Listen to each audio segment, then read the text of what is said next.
Bismillahirrahmanirrahim.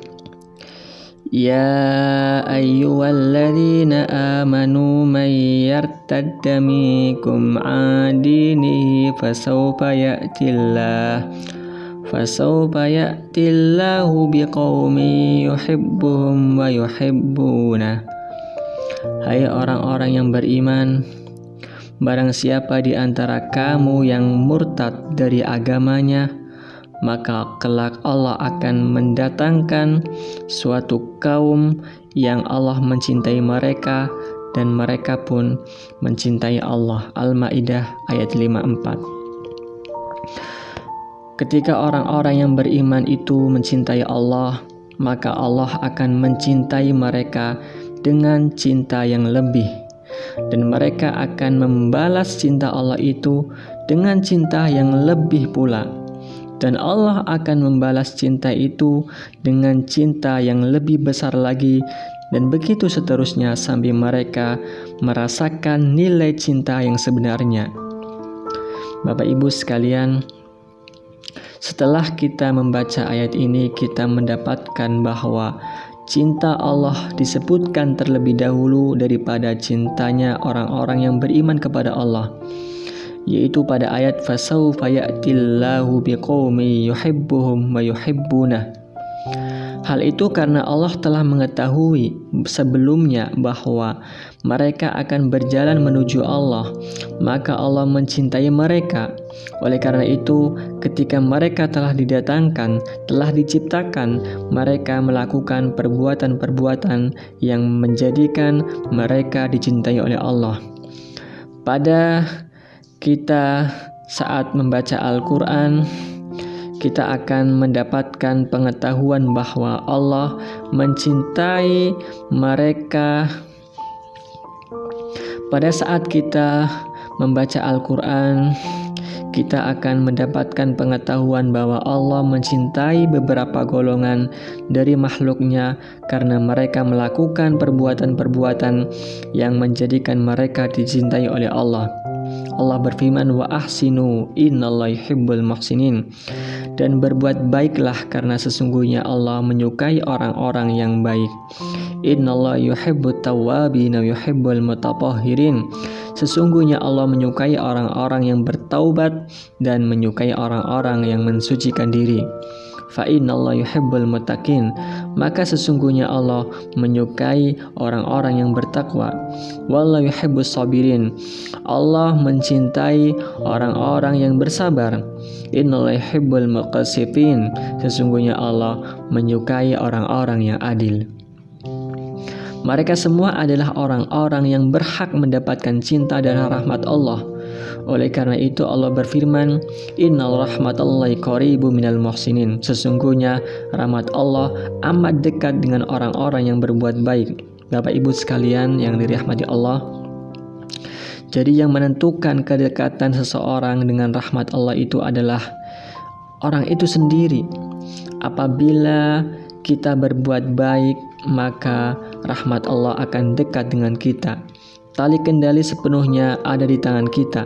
Apabila kita ingin agar rahmat Allah dekat dengan kita, maka jadilah orang-orang yang berbuat baik. Inilah anugerah dan kebaikan Allah Subhanahu wa ta'ala. Ia hendak memberikan karunia-Nya dengan syarat kita harus menjadi orang yang siap menerimanya. Karena Allah hendak memberikan nikmat-Nya yang besar kepada kita. Allah berfirman, la in syakartum la azidannakum, sesungguhnya jika kamu bersyukur, pasti kami akan menambah nikmatku kepadamu. Bersyukur berasal dari hamba untuk Tuhannya, sedangkan tambahan nikmat datang dari Allah kepada hambanya. Manusia ketika menghadapi segala persoalan dengan metode yang telah diajarkan oleh Allah, maka Allah adalah asyakur, maha berterima kasih, karena Allah telah meridhoi kita yang berjalan di atas metodenya dan manhajnya. Dan ketika Allah telah meridhoi seseorang, maka Ia akan memberikan tambahan kenikmatan yang besar. lilladzina ahsanul husna wa ziyadah wa la yarhaqu wujuhahum fataru wa la dhillah ulaika ashabul jannati hum fiha khalidun. Bagi orang-orang yang berbuat baik ada pahala yang terbaik, yakni surga dan tambahannya, dan muka mereka tidak diliputi debu muram, dan muka mereka tidak diliputi debu hitam dan tidak pula kehinaan. Mereka itulah penghuni surga, mereka kekal di dalamnya. Surah Yunus ayat 26. Lafadz al-husna pada ayat ini bermakna surga. Adapun lafadz az-ziyadah yang berarti tambahan, sebagian ahli tafsir mengatakan bahwa maknanya adalah melihat Allah. Cinta Allah kepada hambanya adalah terus-menerusnya limpahan anugerah dan rahmat Allah kepada mereka di dunia ini. Adapun di akhirat kelak, Allah akan menjumpai mereka sehingga mereka akan melihat Allah dengan mata kepala mereka.